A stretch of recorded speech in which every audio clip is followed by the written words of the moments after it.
My sister called from my wife's parents' house. Whispering. Bro, come get me. Bring the police. Why? What happened? I can't talk. They're coming back. Call ended. I drove 90 miles per hour. Arrived in 12 minutes. House dark. Door unlocked. Alone. Surrounded by. I couldn't process what I was seeing. Then my mother-in-law's voice from behind me, you weren't supposed to see that. Police arrived at her house. The September rain drummed against the windows of James Moody's home office as he reviewed footage from his latest project, a documentary about witness protection failures. At 42, James had built a reputation for hard-hitting investigative documentaries that exposed corruption and gave voice to the voiceless. His work had won awards, but more importantly, it had changed laws and freed innocent people. Tonight, though, his mind wasn't fully on the screen. His wife, Marjorie, had taken their 10-year-old son, Toby, to her parents' house for the weekend, and the silence felt wrong somehow. His phone buzzed at 9:47 p.m. Toby's name flashed on the screen. Hey, buddy. Everything okay? James answered, already sensing something off. Dad, the whisper was barely audible. Come get me. Bring the police. James's blood went cold. Why? What happened? I can't talk. They're coming back. The line went dead. James was out the door in 30 seconds, not even grabbing a jacket. He dialed 911 as he drove, but the operator's questions, what's the emergency? What did you see? Couldn't be answered. James had nothing concrete, just a terrified child's whisper. He hung up and pushed his car to 90 miles per hour through the rain-slick streets. The Oliver house sat in an affluent suburb 40 minutes away. James made it in 12. The house loomed dark against the night sky. Not a single light burned in any window. James' hands shook as he tried the front door. Unlocked, he pushed it open slowly. Toby, he called out, his voice echoing through the darkness. Dad, down here, the voice came from below from the direction of the basement stairs. James descended, using his phone's flashlight to navigate the wooden steps. The basement had always been off limits, even to Marjorie. Her mother, Bernadette, claimed it was just storage for her late father's things. Kermit Oliver had died 3 years ago from what everyone believed was a heart attack. The basement was vast, far larger than the footprint of the house above suggested. James' light swept across the space and his breath caught. Toby stood in the center of the room, surrounded by an array of monitors, filing cabinets, and walls covered with photographs. But these weren't family photos. The images showed people, dozens of them, in compromising positions. Affairs, drug use, financial crimes captured in high definition.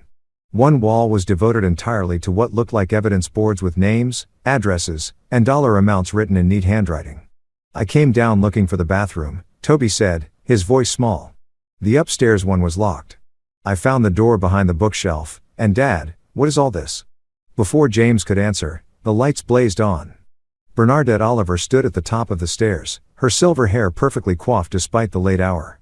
At 68, she maintained the regal bearing of someone who'd spent her life in control. You weren't supposed to see that, she said calmly, descending the stairs. Her eyes held no panic, no fear, only calculation. Marjorie was supposed to keep you both at the house tonight. I specifically told her to make sure you were busy. Where is my wife? James demanded, stepping protectively in front of Toby. Upstairs, sleeping. I gave her something to help her rest. She's been so stressed lately. Poor dear. Bernadette reached the bottom of the stairs. Put your phone away, James. We both know you're not going to call anyone. You're blackmailing people. Such an ugly word. I prefer to think of it as insurance collection. These people have all done terrible things. I simply ensure they contribute to causes I deem worthy. And before you get any heroic ideas, look at Monitor 7. James' eyes followed her gesture. The screen showed a compilation of images. James himself in situations he thought were private.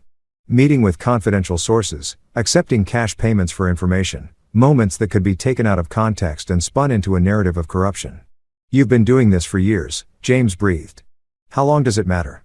What matters is that you understand the situation. I have leveraged over 43 individuals, including 2 police chiefs, a district attorney, 3 judges, a senator, and now you. Your documentary career, your reputation, your freedom. All of it depends on your cooperation. Mom, Marjorie appeared at the top of the stairs, groggy, but alert enough to take in the scene. At 38, she still had the delicate features her mother had possessed in youth.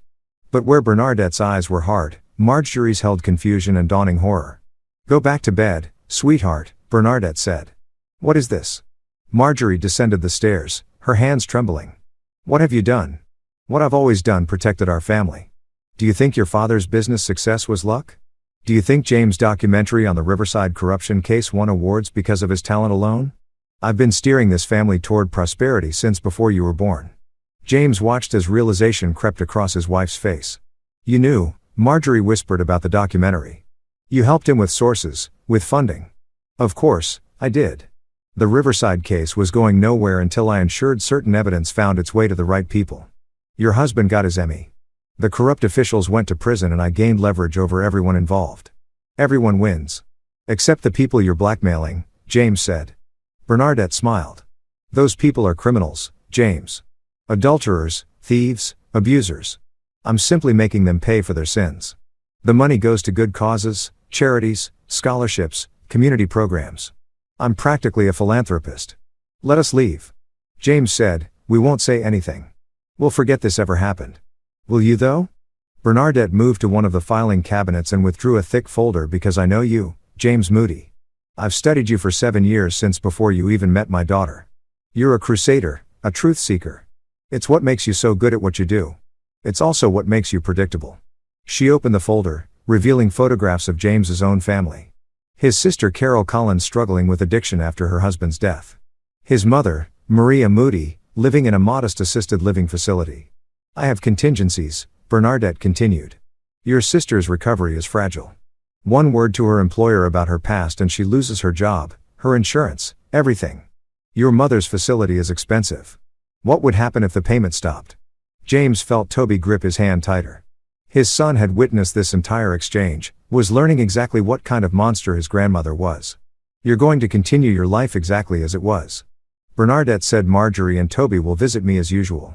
You'll make your documentaries and when I need something, a specific story told or buried, a source protected or exposed, you'll do it. That's the cost of everyone you love staying safe. And if I refuse, then everyone learns the truth about James Moody, the documentarian who accepted bribes, planted evidence, manipulated stories for personal gain.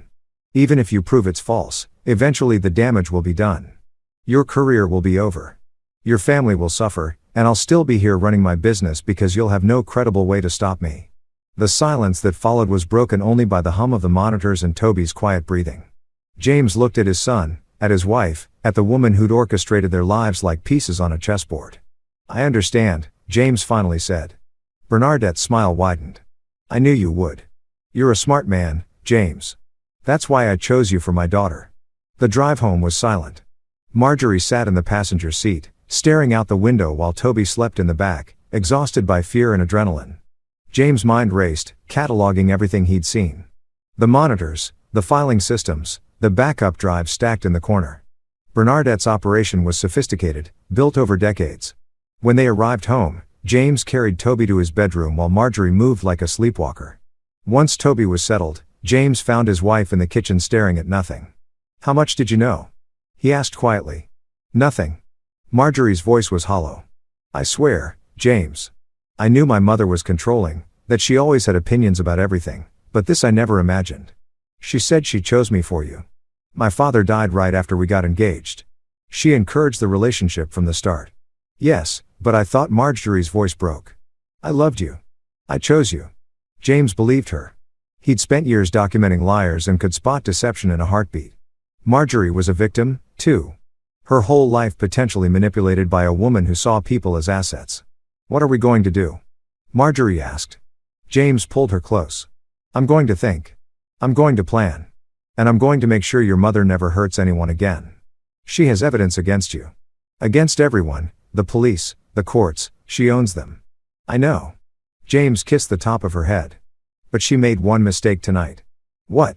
She showed me everything. She was so confident in her control that she didn't hide the extent of her operation. Now I know what I'm up against and I know exactly how she thinks. Over the next 3 days, James acted normally.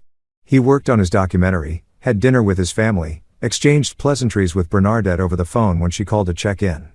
But every spare moment, he was cataloging his memories of that basement, the names he'd glimpsed on the evidence boards, the patterns in her filing system, the technology she used. James had spent 15 years investigating corruption, following money trails, and exposing hidden networks. He toppled criminal organizations and exposed government conspiracies. Bernadette Oliver might have leverage, but she'd never faced someone who understood how to dismantle power structures from the inside.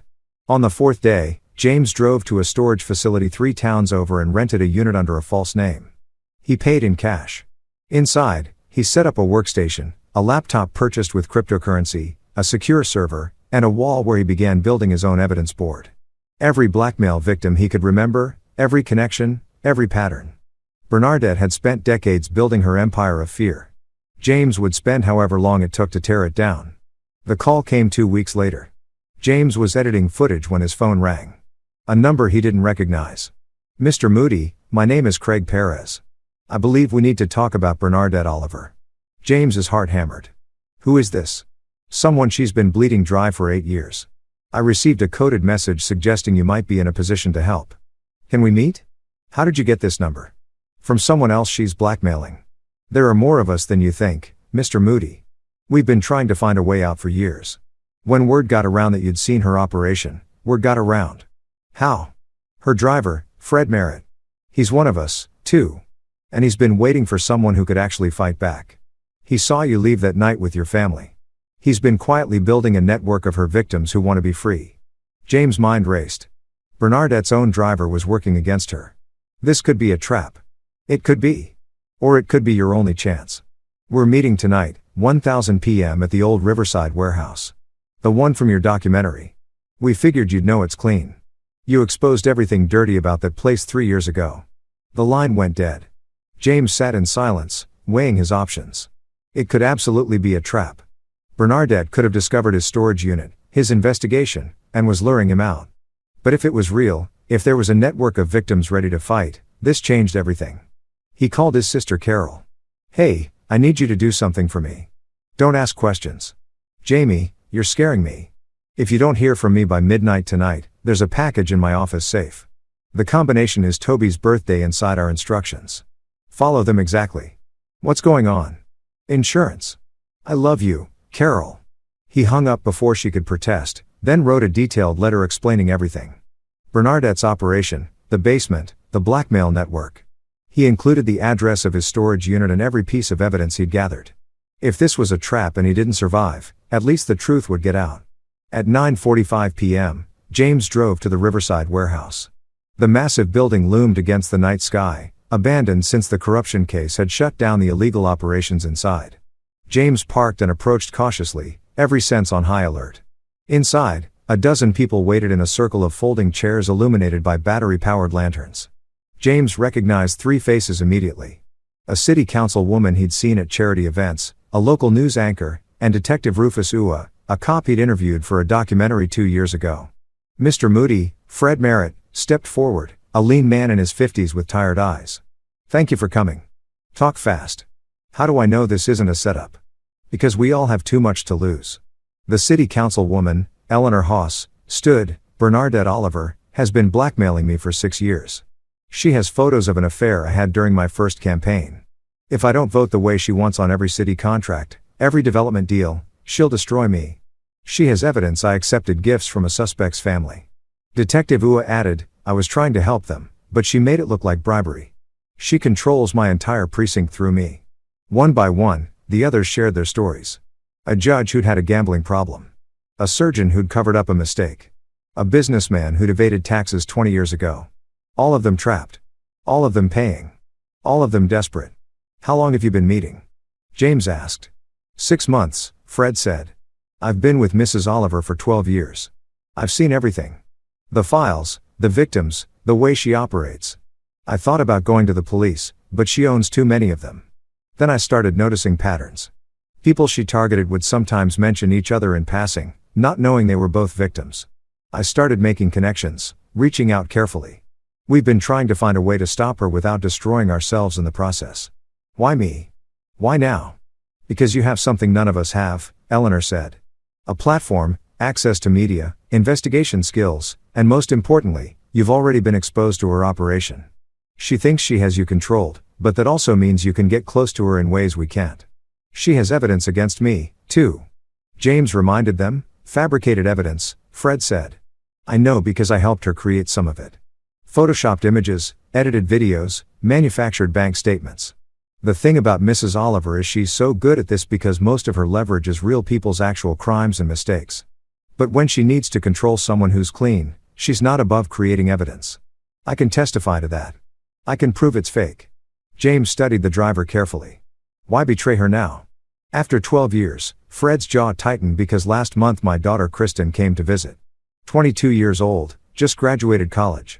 Mrs. Oliver took photos of her leaving my apartment, had them edited to make it look like something inappropriate, and told me she'd use them against me if I didn't help her target Kristen's new employer, a tech company she wants leverage over. I've done terrible things for that woman, helped her ruin lives. But I won't let her touch my daughter. The raw pain in Fred's voice convinced James more than any evidence could. This was real. These people were desperate, trapped, and finally ready to fight. What do you need from me? James asked. A plan, Detective Ua said. We have pieces, knowledge of her operation, some evidence, access to her daily routine. But we need someone who knows how to put it together into something that can actually take her down. James thought about his storage unit, his evidence board, the weeks of planning he'd already done. He'd been working alone, trying to protect his family while dismantling Bernadette's empire. But with these resources, with these victims ready to turn against her, I need complete transparency. James said, everything you know about her operation, every file, every victim, every payment. I need access to her house, her schedule, her vulnerabilities. Done, Fred said immediately. And I need you all to understand something. Taking down Bernadette, Oliver won't be clean. Your secrets might come out. Some of you might face legal consequences for the things she's blackmailing you about. This could destroy your lives before it saves them. Our lives are already destroyed. The news anchor Georgina Walton said quietly, we're just not in prison yet.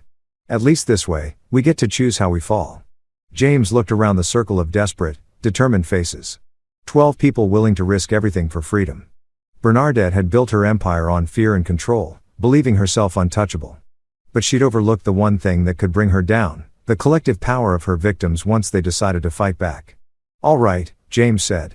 Here's what we're going to do. Over the next month, James orchestrated the most complex investigation of his career. Fred provided access to Bernadette's schedules, her movements, and most crucially, her digital systems. The woman who'd built an empire on blackmail had ironically trusted her driver with administrative passwords, never imagining he'd betray her. James learned the full scope of her operation. 43 victims, as she'd claimed, but the network went deeper. Bernadette had been running this operation for 34 years since her husband Kermit's business had failed in the early 90s. She'd started small, blackmailing a few wealthy neighbors, but had systematized it over decades. Kermit's heart attack 3 years ago had actually been suicide. Fred revealed that the man had discovered his wife's operation and couldn't live with the knowledge of what she'd become. Marjorie took the revelation hardest. Her entire childhood had been built on money extorted from desperate people. The charitable foundation her mother ran funded by blackmail. The prestigious schools Marjorie had attended paid for with other people's misery. Every happy memory was poisoned by the truth. But Marjorie's pain hardened into resolve. She began working with James, using her insider access to her mother's life to gather additional evidence. She photographed documents during visits, recorded conversations, and slowly built a case from the inside. The breakthrough came when James discovered Bernadette's true weakness, her ego. The woman documented everything because she wanted a record of her power. In a hidden safe in her bedroom revealed by Fred. She kept physical proof of every crime, every payment, every piece of leverage. It was her insurance policy, but it was also her vulnerability. She's paranoid about digital evidence being hacked, Fred explained during one of their late-night meetings at the warehouse. So, she keeps the most damaging material in hard copy, bank records, original photos, signed confessions, everything. We need that safe, James said. Getting into her bedroom would require a family emergency. Marjorie interrupted something that would pull her away from the house long enough for someone to access the safe. James looked at his wife. You're sure? She destroyed my father. She's been using me my entire life. She threatened my son. Marjorie's eyes were steel. I'm sure they spent 3 weeks planning. Detective Ua provided intelligence on Bernadette's security systems. Eleanor used her position on the city council to ensure certain building inspectors would be looking the other way at crucial moments. The surgeon, Wendell McCarty, agreed to stage a medical emergency at a charity gala Bernadette was attending. Fred would drive her to the hospital, keeping her away from the house. Meanwhile, James would break into the safe, document everything, and create copies of the evidence. But they needed more than just evidence. They needed a way to release it that couldn't be stopped or traced back to them. Bernadette had too many powerful allies. The solution came from an unexpected source. Ignacio Wolf, a tech entrepreneur Bernadette had been blackmailing for 4 years, revealed he'd been developing a decentralized data distribution network for whistleblowers. It's designed to release information across multiple platforms simultaneously, impossible to stop once activated. I built it because of her, actually. I just never had the courage to use it. Can it handle this much data? James asked. Terabytes, documents, photos, videos, everything. And it releases to news organizations, social media, law enforcement databases, all at once. Even if she manages to shut down one source, the information keeps spreading. James smiled for the first time in weeks. Then we have our weapon. The plan was set for November 15th at a gala fundraiser for children's literacy. One of Bernadette's favorite charities, ironically funded by extortion. At precisely 8:30 p.m., Dr. McCarty would stage chest pain severe enough to require immediate hospitalization. Bernadette, as the event sponsor, would insist on accompanying him. Fred would drive her to the hospital, then report car trouble, keeping her stranded until James had what he needed. James would have exactly 2 hours to break into the Oliver house, crack the safe, photograph every document, and escape. Toby would stay with Carol, protected by 2 of Detective Ua's trusted officers. Marjorie would be at the gala maintaining appearances while monitoring Bernadette. The night before the operation, James couldn't sleep. He sat in his home office reviewing the plan for the 100th time. So many things could go wrong. If Bernadette discovered the breach early, if the safe had additional security they didn't know about, if any of the 12 victims got cold feet and warned her, "You're doing the right thing." James turned to find Marjorie in the doorway wearing one of his old shirts. Am I? We're breaking a dozen laws. If this fails, Toby loses both his parents. If we do nothing, Toby grows up learning that monsters win if they're smart enough. Marjorie sat beside him. My mother needs to face justice. Not just for us, but for everyone she's hurt. For my father, James took her hand. When this is over, assuming we're not in prison, what do you want to do? I want to take Toby somewhere far away from here. Somewhere she never touched. And I want to build a life that's actually ours, not one she orchestrated. Marjorie leaned her head on his shoulder. But first, I want to watch her empire burn. The next evening, James watched from across the street as luxury cars arrived at the downtown hotel hosting the gala. He wore all black, a backpack containing tools and camera equipment slung over his shoulder. His phone buzzed. A text from Marjorie. She's here holding court like a queen. At 8:30 exactly, another text. It's happening. James drove to the Oliver house parking 3 blocks away. Fred had confirmed the security system was older, relying on motion sensors that could be fooled by specific movement patterns. James approached the house carefully using the technique Detective Ua had taught him, slow, deliberate movements close to the walls where sensors were less sensitive.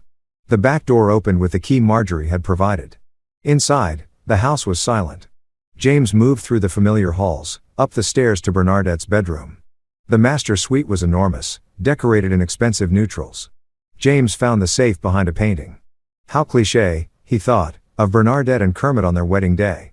The young couple smiled at the camera, unaware of the darkness their future held.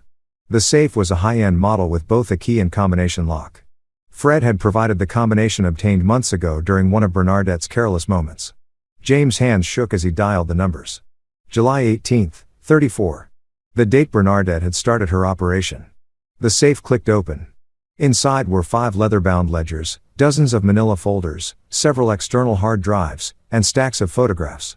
James photographed everything systematically using a high-resolution camera to capture each page, each image, each piece of evidence. The ledgers detailed every payment, every threat, every victim. The folders contained the blackmail material itself, affairs, crimes, mistakes, all documented with clinical precision. One folder was labeled James Moody. Inside, James found the fabricated evidence against him along with Bernadette's handwritten notes. Subject is ideal for long-term control. Moral compass makes him predictable. Suggest marriage to Marjorie to secure permanent access. Useful for media manipulation and information gathering. His wife had been right. Their entire relationship had been engineered. The rage James felt in that moment nearly derailed his focus. But he channeled it into determination. Every photo, every document, every piece of evidence went into his camera's memory. He was closing the safe when his phone buzzed. Problem. She's suspicious. Calling Fred back. Get out now. James' heart hammered. He'd photographed maybe 80% of the contents. He needed more time. Another text, this time from Fred. She knows something's wrong. Demanding I take her home immediately. ETA 15 minutes. 15 minutes wasn't enough to escape cleanly and eliminate all traces of his presence. James made a split-second decision. He grabbed 3 of the ledgers and 2 folders of the most damaging evidence, including his own fabricated file, and shoved them into his backpack. Then he closed the safe, rehung the painting, and ran. He made it out the back door and across the yard when he heard a car pulling into the driveway. James dove behind a hedge as Bernadette's Mercedes appeared. Fred at the wheel looking pale and stressed. Bernadette emerged, her face tight with suspicion. Check every room. She ordered Fred. Something's wrong. I can feel it. James waited until they were inside, then sprinted to his car. He drove carefully, maintaining the speed limit despite every instinct screaming to floor it. His phone rang. Marjorie, did you get it? Most of it. She came back early. I had to take the physical evidence. She'll know it's gone. Silence. Then we move to phase 2 now. Tonight before she can regroup. We're not ready. We have to be. Call everyone. Tell them it's happening now. James' mind raced through contingencies. They'd planned for this scenario. A rushed deployment. If the operation was compromised, Ignacio's system was ready. The evidence James had collected over the past month was already uploaded. The physical documents he'd just stolen would fill in the gaps. Do it, James said. He drove straight to Ignacio's apartment where the tech entrepreneur was already at his computer. Multiple screens showing the distribution network interface. Eleanor, Detective Ua, and 4 others from their group were there, having rushed over when Marjorie sent the alert. How much do we have? Ignacio asked as James burst in. Everything. Digital photos of her ledgers, the blackmail files, payment records, plus the originals of her 3 most recent years of operation. James dumped the ledgers and folders onto the desk. Can your system handle this? Give me 2 hours to scan the physical evidence and integrate it with what you already uploaded. Then we deploy. Detective Ua's phone rang. He listened, his face darkening. That was my contact at the station. Bernadette just called in a burglary. She's got 3 squad cars en route to her house and she specifically requested that I not be involved in the investigation. She knows it was one of us. Eleanor said worse. James realized she knows we're working together. Fred must have. His phone rang. Fred's number. James answered on speaker. James listened carefully. Fred's voice was strained. Wrong. She has my daughter Kristen. She had someone grab her from her apartment an hour ago. Bernadette says, if I don't tell her everything, if I don't give her the names of everyone working against her, Sheila's voice broke. Please, I'm sorry. I'm so sorry. I can't let her hurt my baby. Bernadette's voice came through the phone. Hello, James. I admit I'm impressed. You actually managed to organize a rebellion. Very cinematic. But you forgot something crucial. I'm always 3 steps ahead. Fred's daughter is safe with some associates of mine. She'll stay that way as long as everyone cooperates. You have 1 hour to return my property and disperse your little group. Otherwise, Kristen Merritt becomes the first casualty of your failed revolution. And James, I still have evidence against everyone in your coalition. You can't release it without destroying them all. So, what's it going to be? Your principles or their lives? The line went dead. The room erupted in panicked voices. Someone was crying. Detective Ua was calling his contacts trying to trace Christine's location. Eleanor sat down heavily, her face ashen. She wins, Wendell McCarty said quietly. She always wins. No. James's voice cut through the chaos. Everyone quiet. We have one advantage. She doesn't know how far we've gotten. She thinks we're still gathering evidence that we need more time. She doesn't know Ignacio's system is ready, but it's not. Ignacio protested. I need 2 hours to integrate. Then we deploy what we have. The photos I took tonight, the evidence I've been gathering for weeks. It's incomplete, but it's enough to cause chaos. Enough to make the authorities look at her seriously. And Kristen dies. Fred's voice came from James' phone. The call hadn't actually disconnected. Bernadette had left the line open, letting them hear Fred's despair. You'll kill my daughter to make a point. James closed his eyes, thinking fast. Bernadette's mistake was believing he'd choose between justice and an innocent life. But there was always another option, the one she'd never consider because she thought he was predictable. Ignacio, can your system send files to specific recipients instead of broadcasting everything? Yes, but send everything we have to Detective U's captain. Just him. Include a note that Bernadette Oliver is holding Kristen Merritt hostage at an unknown location and that she needs to be arrested immediately for kidnapping. Make it impossible to ignore that'll burn all of us. Eleanor said our secrets will come out better than an innocent woman dying. James looked around the room. I'm giving you all an out. Walk away now. I'll take the fall. Say I coerced you. But if you stay, you need to understand we're going all in. Our secrets, our careers, everything. We exchanged our controlled destruction for her complete downfall. One by one, they nodded. Even Eleanor, who had the most to lose, straightened her shoulders and said, "Do it, Fred," James said into the phone. "We're coming for Kristen, and we're bringing Bernadette down tonight. Trust us." He hung up before Fred could respond. "Ignacio, send it. Everything, not just to the captain. Send it everywhere. News stations, the FBI, the state attorney general. Make it impossible to bury." That's not the plan. The plan changed when she took a hostage. Send it all. Ignacio's fingers flew across the keyboard. Windows opened and closed on his screens. File transfer bars crept across displays. It's going to take 15 minutes to upload and deploy across all channels. Then we have 15 minutes to find Kristen. James turned to Detective Ua. You said Bernadette has associates. Who? She's used the same security company for years. Bolton Security. They handle her home security, personal protection, the works. Ex-military types, not particular about the legality of their work. Where would they take someone for leverage? Ua thought for a moment. Bolton has a storage facility they use for equipment. It's isolated, secure. If I was going to hold someone, that's where I'd do it. Address. James. We can't. Address. Ua rattled it off. James was already heading for the door. Call your captain. Tell him everything.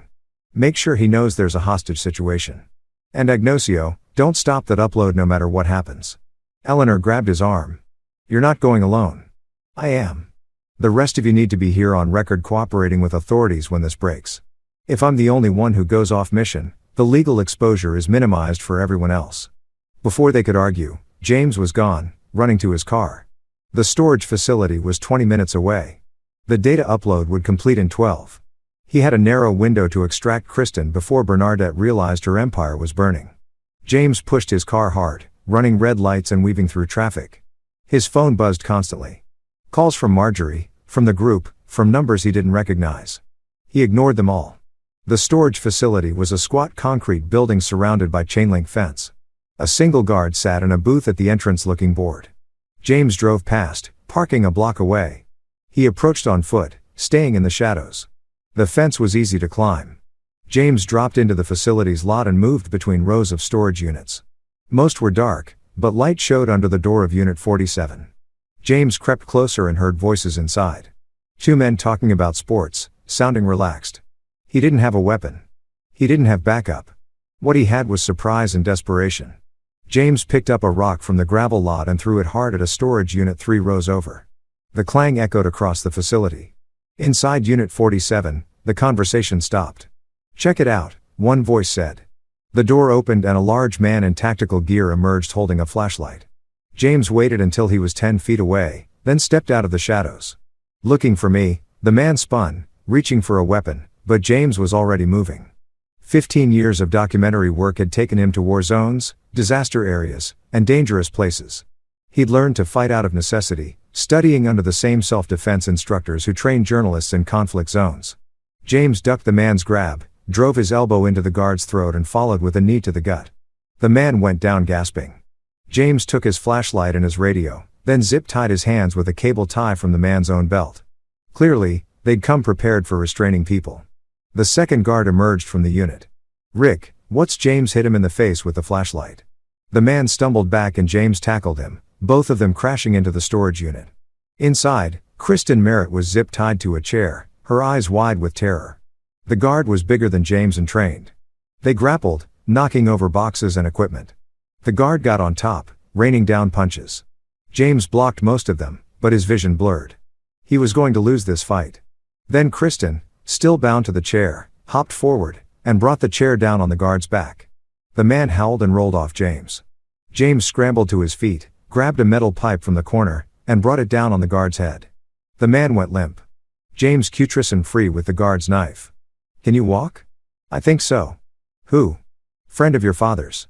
We need to go now. They ran for the fence. Behind them, James heard the first guard regaining consciousness, shouting into his radio. James and Kristen cleared the fence and reached his car as headlights appeared at the facility entrance. Bolton security reinforcements. James drove, checking his rear view mirror constantly. His phone buzzed. Marjorie, it's everywhere. The news just broke. They're calling it the biggest blackmail operation in state history. Good, James said. Kristen's safe.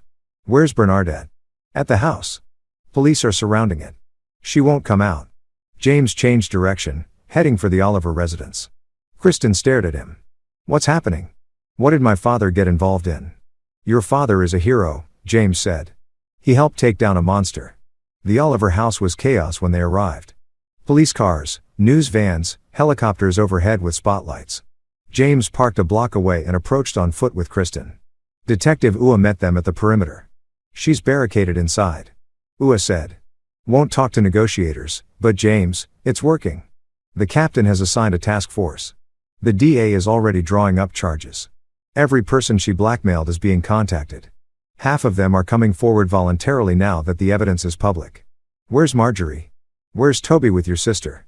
Safe. Ua has studied James. You look like hell. I feel worse. James watched the house. The lights burning in every window. Does she know Fred is alive? That Kristen is safe? We haven't told her anything. She's alone in there and she knows her world is ending. Fred Merritt appeared from behind a police cruiser running to his daughter. The reunion was tearful. Fred looked at James over Kristen's shoulder and mouthed. Thank you. An hour passed. 2.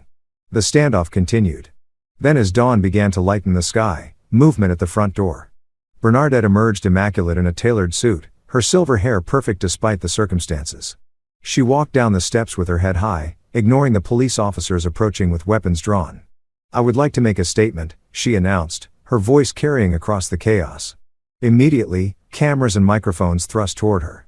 She'd always known how to command a stage. For 34 years, I have operated a business that held powerful people accountable for their crimes and indiscretions.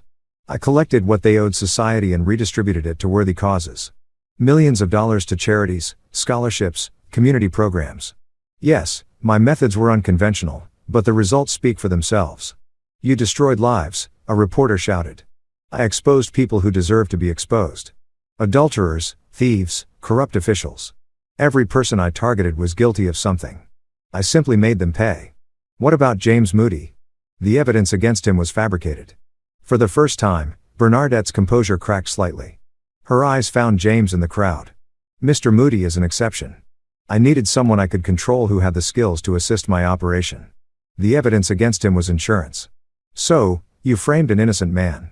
I did what was necessary. In any system of justice, there are occasionally innocent casualties. Detective Ua stepped forward. Bernadette Oliver, you're under arrest for kidnapping, extortion, blackmail, and about 40 other charges. You have the right to remain silent. I will not be silent. Bernadette's voice rose. You are arresting the wrong person. Every person I blackmailed committed crimes. They should be in handcuffs, not me. I was serving justice where the system failed. You were serving yourself, James called out. The crowd parted, creating a path between them. You used your husband's suicide to build an empire. You manipulated your own daughter's life. You threatened children. You're not a vigilante or a philanthropist. You're just a criminal who got good at justifying her crimes. Bernadette's mask finally shattered. You self-righteous fool. Do you think you've won? My lawyers will have me out in hours. The evidence you stole is inadmissible. Half the judges in this state owe me favors. You've accomplished nothing except ensuring your own secrets are public. How does it feel, James, knowing everyone now thinks you're corrupt? The evidence against me was fake, and Fred Merritt is prepared to testify to that in court. But even if it wasn't, even if I had to sacrifice my reputation to stop you, it would be worth it. Because unlike you, I understand that some things are more important than control. Police officers moved in, placing handcuffs on Bernadette's wrists. She didn't resist, but her eyes burned with hatred. This isn't over. Yes, James said quietly. It is. As they led her away, the crowd erupted. Reporters shouting questions, cameras flashing, people cheering. James felt nothing but exhaustion. He'd won, but the cost was still being calculated. Over the next 6 weeks, the scope of Bernadette's operation fully emerged. The task force discovered evidence of 127 victims beyond the original 43, spanning 3 decades. The ledgers James had photographed detailed over $50 million in extorted payments. Bernadette had invested the money in legitimate businesses and real estate, creating a complex financial empire that took forensic accountants months to untangle. The victims' stories dominated the news cycle. Some, like Eleanor Haas, chose to publicly confess their original sins and accept the consequences. Eleanor resigned from the city council but emerged with her integrity intact, having chosen honesty over continued hiding. Others were prosecuted for their crimes. The gambling judge lost his position. The tax-evading businessmen faced charges. But most of the victims were people who'd made mistakes, not committed serious crimes, and they found public sympathy when the full context emerged. Fred Merritt became an unexpected hero. His testimony about Bernadette's operation providing crucial evidence. He'd kept detailed records of everything he'd done in her service, and his willingness to face consequences for his complicity helped bring down her network of accomplices at Bolton Security and other companies. James' fabricated evidence was debunked quickly. Ignazio's analysis showed the photoshopping and digital manipulation. Fred's testimony confirmed how it was created. James' reputation, rather than being destroyed, was enhanced. The documentary filmmaker who taken down a massive criminal conspiracy became a household name. Networks offered him deals for new series. Book publishers wanted his story, but James turned most of it down. He made one documentary about the experience, carefully edited to protect the victims who wanted privacy while exposing the full scope of Bernadette's crimes. The Emmy he won for it felt hollow compared to the satisfaction of seeing justice served. Marjorie struggled the most. Her mother's arrest, the revelation of how her entire life had been manipulated, the knowledge that her father had killed himself rather than live with his wife's crimes. It broke something in her. She spent months in therapy working through the trauma while trying to shield Toby from the worst details. The divorce papers arrived at the jail where Bernadette was being held awaiting trial. According to Fred, who visited once to give his final testimony, she ripped them up without reading them. She still believed she'd done nothing wrong. The trial was a media sensation. Bernadette represented herself, firing 4 lawyers who tried to argue for plea deals. She used the courtroom as a stage, giving impassioned speeches about justice and accountability, portraying herself as a misunderstood crusader against corruption. The jury deliberated for 4 hours and found her guilty on all counts. At sentencing, the judge, a new appointment from outside the state to ensure impartiality, addressed Bernadette directly. You claim you were serving justice, but justice requires transparency, accountability, and fairness. You operated in secret, answered to no one, and showed no mercy. You destroyed lives not because those people deserve punishment, but because you could profit from their destruction. You are everything you claim to oppose. The court sentences you to 45 years in federal prison. Bernadette showed no emotion as Baifs led her away. But as she passed James, seated in the gallery with Marjorie and Toby, she paused. You'll never be free of me, she said quietly. Every time you look at your wife, you'll remember that I chose her for you. Every success you have, you'll wonder if I engineered it. I may be in prison, but I'm still in your head. James met her eyes. No, you're just in prison, and that's all you'll ever be again. 6 months after the sentencing, James stood in the living room of a new house in Vermont, hundreds of miles from the Oliver estate and its poisoned memories. Toby was at school making friends who knew nothing about the scandal. Marjorie was teaching art at a local college, rediscovering a passion her mother had discouraged as impractical. Carol had moved nearby, 2 years sober, and working as a counselor for other recovering addicts. James' phone buzzed. A message from Fred Merritt, who was serving his own sentence at a minimum security facility for his role in Bernadette's operation. Kristen graduated today. Top of her class. Thank you for giving her that chance. James smiled and typed back, you gave it to her. You chose to fight. He looked out the window at the mountains in the distance, at the clean snow covering the ground, at the world unburdened by Bernadette Oliver Unk's schemes. The scars would always be there, the knowledge of how their lives had been manipulated, the years they'd lost to her control. But they were free now. They'd earned that freedom through courage, sacrifice, and the willingness to risk everything for truth. Marjorie emerged from her studio, paint on her hands and a rare smile on her face. Come see what I finished. In the studio stood a large canvas. The painting showed a house, the Oliver estate, but rendered in abstract violent strokes, the structure fragmenting and dissolving into light. It was cathartic, a visual representation of their liberation. It's perfect, James said, pulling her close. It's the last one, Marjorie replied. I've been painting our trauma for 6 months. This is the final piece. After this, I paint new things, beautiful things, things that are ours. That evening, as they had dinner together, a real family, unmanipulated and authentic, Toby asked a question that had clearly been on his mind. Dad, do you think Grandma will ever admit she was wrong? James considered lying, offering comfort. But his son deserved truth. No, buddy. Some people can't see their own mistakes. They build walls of justification so high they can't see over them. Your grandmother convinced herself that being powerful was the same as being right. But you proved she was wrong. We proved it. You, me, Mom, Fred, and everyone else who was brave enough to stand up. One person can't fight someone like her alone. But together, we were stronger than her fear. Toby nodded, processing this. Then with the resilience of childhood, he asked, "Can I have dessert?" James laughed, feeling the weight of the past year finally beginning to lift. They'd survived. They'd fought. They'd won. And now, finally, they could begin to heal. Outside, snow began to fall, covering the world in white, pristine, and new.